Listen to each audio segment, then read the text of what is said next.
আসসালামু আলাইকুম এভরিওয়ান। আজ আপনাদের সাথে আবারও একটি কেকের রেসিপি শেয়ার করব। আজকের কেকটি হচ্ছে খুবই সিম্পল একটি ডেকোরেশনে কিভাবে 5 পাউন্ড ওজনের একটি কেক রেডি করে ডেলিভারি দিয়েছি সেই ভিডিওটি আজকে আপনাদের সাথে শেয়ার করব। আশা করছি আমার আজকের পুরো কেকের ভিডিওটি ভালো লাগবে। চলুন তাহলে শুরু করি। প্রথমে এখানে শুকনো উপকরণগুলো মেপে নিচ্ছি। একটি চালের মধ্যে 1 কাপ প্লাস 1/3 কাপ ময়দা নিয়ে নিচ্ছি। আমি ময়দাটা দেখুন সমান করে নিয়েছি একদম আলতোভাবে। তারপরে এখানে 1 টেবিল চামচ কর্নফ্লাওয়ার দিয়ে দিচ্ছি। 1 টেবিল চামচ ময়দা এখানে সরিয়ে নিচ্ছি। কর্নফ্লাওয়ারটা আমি যে পরিমাণে দিয়েছি সেই পরিমাণে ময়দাটা সরিয়ে নিচ্ছি। 1/3 কাপ কোকো পাউডার দিয়ে দিচ্ছি। মালয়েশিয়ান কোকো পাউডার নিয়েছি। 2.5 চা চামচ দিয়ে দিচ্ছি বেকিং পাউডার। 1/2 চা চামচ দিয়ে দিচ্ছি বেকিং সোডা। 1/3 চা চামচ দিয়ে দিচ্ছি স্বাদমতো লবণ। তারপরে সবগুলো শুকনো উপকরণ চেলে নিচ্ছি। শুকনো উপকরণগুলো পরে আমি আবারও চেলে নিব। এখন চালনিটা সরিয়ে শুকনো উপকরণগুলো ভালোভাবে মিশিয়ে নিচ্ছি। শুকনো উপকরণগুলো ভালোভাবে মেশানো হয়ে যাওয়ার পর বাটিটা আমি এক সাইডে সরিয়ে রাখব। এখানে রুমের স্বাভাবিক তাপমাত্রা 8টি ডিম ভেঙে নিয়েছি। তারপর এখানে 1 কাপ প্লাস 1/2 কাপ চিনি নিয়েছি। তারপরে একটি ইলেকট্রিক বিটার আমি অন করে নেওয়ার আগে এখানে ডিমের সাদা অংশটা দিয়ে দিচ্ছি। প্রথমে লো স্পিডে আমি বিট করে নিচ্ছি ডিমের সাদা অংশটা। 1 মিনিট বিট করে নেওয়ার পর বিটারটা অফ করে দিয়ে তারপরে আমি এখানে চিনিটা দিয়ে দিচ্ছি। চিনিটা আমি 2 বারে দিয়ে বিট করে নিচ্ছি। আর সাদা অংশটা যখন এরকম কিছুটা ফুম হবে তখনই কিন্তু চিনিটা দিয়ে বিট করে নিতে হবে। আর চিনিটা যতক্ষণ পর্যন্ত না মিশবে ততক্ষণ পর্যন্ত কিন্তু বিট করতে হবে। এখন আমার চিনিটা ভালোভাবে মিশে গেছে আর ফুমটাও কিন্তু পারফেক্ট হয়েছে। তারপরে এখানে ডিমের কুসুমটা দিয়ে বিট করে নিচ্ছি। ডিমের কুসুমটা দেওয়ার পর আমি আবারও ভালোভাবে বিট করে মিশিয়ে নিব। এখন আমি ডিমের কুসুমটাও বিট করে মিশিয়ে নিয়েছি। আর দেখুন ফুমটা এরকম হবে। এর মধ্যে 1/2 টেবিল চামচ চকলেট ইমালশন আর 1/3 কাপ রান্নার তেল দিয়ে দিচ্ছি। তারপর 10 সেকেন্ডের মতো বিট করে মিশিয়ে নিচ্ছি। এখন বিটারটা অফ করে দিয়েছি, বাটিটা উঠিয়ে নিচ্ছি। এর মধ্যে আবারও শুকনো উপকরণগুলো অফ ক্যামেরায় চেড়ে নিয়েছিলাম। তারপরে শুকনো উপকরণগুলো অল্প অল্প দিয়ে একদম আলতোভাবে মিশিয়ে নিচ্ছি। আমি স্ক্রিনে যেরকম দেখাচ্ছি ঠিক এরকমই আলতোভাবে মিশিয়ে নিতে হবে। আর ব্যাটারটা যদি একদম জুড়ে জুড়ে মেশানো হয় তাহলে কিন্তু ডিমের ফুমটা নষ্ট হয়ে যেতে পারে। আর ডিমের ফুমটা যদি নষ্ট হয়ে যায় তাহলে কিন্তু কেকটা পারফেক্ট হবে না। এখন খুব স্মুথভাবে ব্যাটারটা মিশিয়ে নিচ্ছি। আর ব্যাটারটা মেশানো হয়ে গেছে, একটি প্যাচুলার দিয়ে আপনাদেরকে দেখিয়ে দিচ্ছি। দেখুন মিশ্রণটা ঠিক এরকম হবে। আজকের এই কেকটি বেক করার জন্য এখানে 12 ইঞ্চি একটি মোল্ডের মধ্যে কাগজ দিব। এর আগে আমি তেলটা ব্রাশ করে নিচ্ছি। 5 পাউন্ড কেক হবে 12 ইঞ্চি মোল্ডের মধ্যে। তারপরে পুরোটা ব্যাটার ঢেলে নিচ্ছি।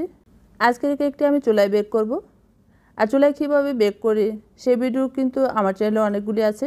সেই ভিডিওর লিঙ্কটা আমি এই ভিডিওর ডেসক্রিপশন বক্সে দিয়ে রাখবো, আপনারা দেখে নেবেন। আর এই ভিডিওটা যেহেতু বড় হয়ে যাচ্ছে তাই আমি এই ভিডিওটা দেখাচ্ছি না। এখন আমি চুলার মধ্যে 5 মিনিট প্যানটাকে প্রিহিট করে 40 মিনিট কেকটা বেক করে নিয়েছি। 40 মিনিট পর আমি কেকটা ঠান্ডা করে নিয়েছি। এখন কেকটা আমি মোল্ড আউট করে নিচ্ছি। এই কেকটা মোল্ড আউট করে নেওয়ার পর কাগজটা সরিয়ে নিচ্ছি। তারপর এই কেকটা আমি 3টি স্লাইস করে নিব। আপনারা চাইলে এই কেকটা 4টি স্লাইস করতে পারেন। আমি এখানে কেকটি 3টি স্লাইস করে নিব। একদম সমান করে কেকটা স্লাইস করে নিয়েছি। এই কেকটা কিন্তু খুবই সফট হয়েছে। এখন এখানে কেক বোর্ডের মধ্যে ক্রিম লাগিয়ে নিচ্ছি। তারপরে নিচের লেয়ারটা বসিয়ে দিচ্ছি। প্রথমে পুরোটা কেকের মধ্যে সুগার সিরাপ লাগিয়ে দিচ্ছি। আর সুগার সিরাপটা খুব ভালোভাবে লাগিয়ে নিতে হবে। তারপরে এখানে কেকের উপরে আমি চকলেট গানাশ দিয়ে দিব। আর এই চকলেট গানাশটা দিলে কিন্তু কেকটা খুবই টেস্টি হয়।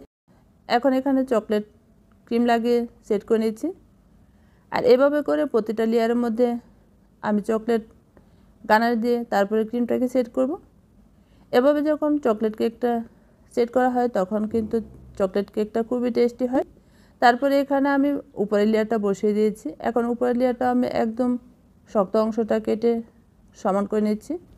আমার চ্যানেলে যদি আপনারা নতুন হয়ে থাকেন তাহলে আমার চ্যানেলটি সাবস্ক্রাইব করে পাশে অল বাটনটি ক্লিক করে রাখবেন। আর যারা ভিডিওটি প্রথম দেখছেন তারা ভিডিওতে শুরুতে একটি লাইক দিতে ভুলবেন না। আমি পুরোটাকে ক্রিমটা লাগিয়ে ক্রাম কোট করে নেওয়ার পর এই কেকটা আমি নর্মাল ফ্রিজে রেখে দিব আধা ঘন্টার জন্য। আধা ঘন্টা রেখে দিলে কেকটা খুব ভালোভাবে সেট হয়ে যায়। তারপরে ফ্রিজ থেকে আমি বের করে পুরোটা কেক আমি ফাইনালভাবে কুট করে নিচ্ছি। হোয়াইট কালার ক্রিম দিয়ে কিন্তু পুরোটা কেক ফাইনাল কুট করে নিচ্ছি।